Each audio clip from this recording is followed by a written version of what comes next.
মুসলমানদের চেতনার বাতিঘর এবং বর্তমান পৃথিবীর ইসলামের অন্যতম প্রাণকেন্দ্র দারুল উলুম দেওবন্দ। 1863 খ্রিস্টাব্দে ভারতের উত্তরপ্রদেশের সাহারানপুর জেলার দেওবন্দ নামক বস্তিতে ঐতিহাসিক সাত্তা মসজিদের প্রাঙ্গণে ছোট্ট একটি ডালিম গাছের নিচে একান্ত ইলমিভাবে বর্তমান পৃথিবীর ইসলামী প্রাণকেন্দ্র বলে পরিচিত ঐতিহাসিক দারুল উলুম দেওবন্দ মাদ্রাসার গোড়াপত্তন করা হয়।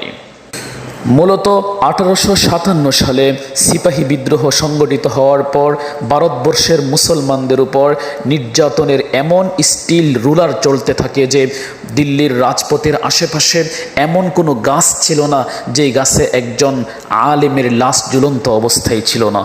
এমন পরিস্থিতিতে ইংরেজদেরকে ভারতবর্ষ থেকে বিতাড়িত করার লক্ষ্যে একদল বীর সিপাহসালার তৈরির মহান উদ্দেশ্যকে